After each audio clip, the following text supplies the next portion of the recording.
Okay, here we are. What I want to talk about now is the director's relationship with the camera and with composition. It is the responsibility of the director to know where the camera is going to go. They need to know where it's going to be placed for each shot. If they don't have this, if they did not pre-visualize, they're not going to know where the camera is going to go. So nothing can happen.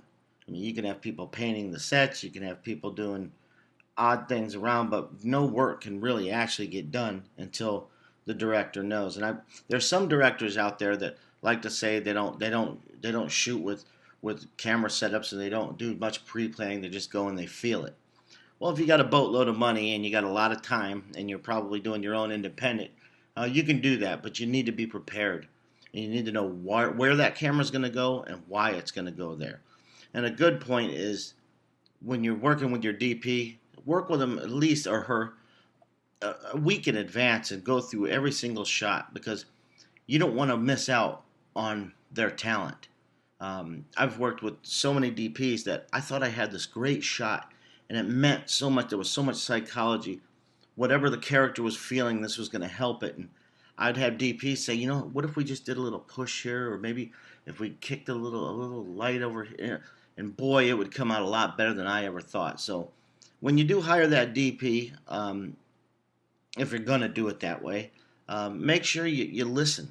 Always listen and collaborate, and give yourself time, rehearsal time, even with your crew, so you can explore the ideas from these wonderful people that you've hired to help you along on this wonderful journey into directing. So the most important part of any film is the shot. The shot is basically the smallest component of a film. I like to think of it as the cell of a film. Like we have cells in our bodies, carbon-based atoms that we wouldn't exist without. The shot is that also.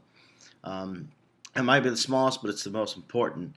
When we talk about takes and what a take is, it's how many times that you can shoot a shot. Now that we have the digital age, when we first started, we were shooting on film, which film roughly costs about $1,500 per 10 minutes of usable film, which we didn't even use all that because a lot of those takes weren't good.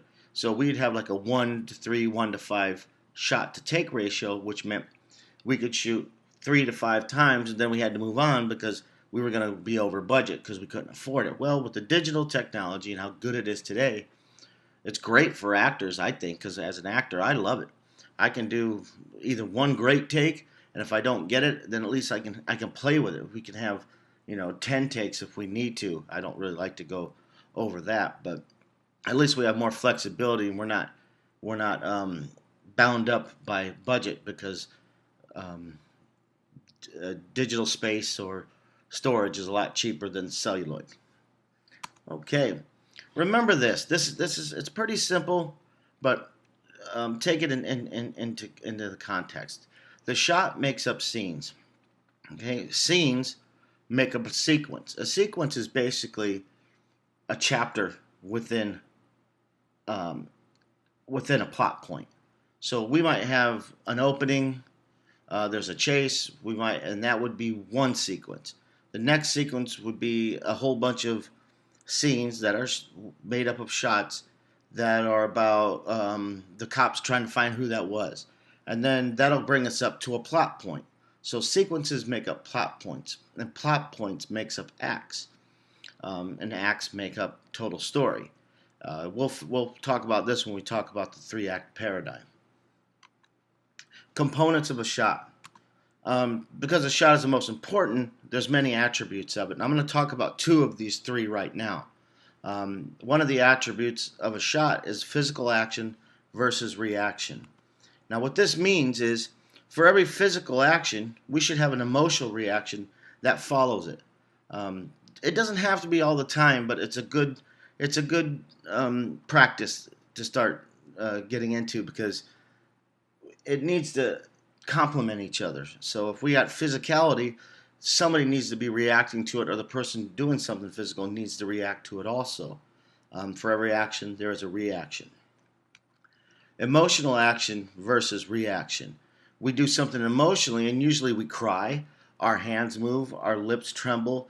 Um, Something usually happens, or there's a reaction from somebody else watching that person cry.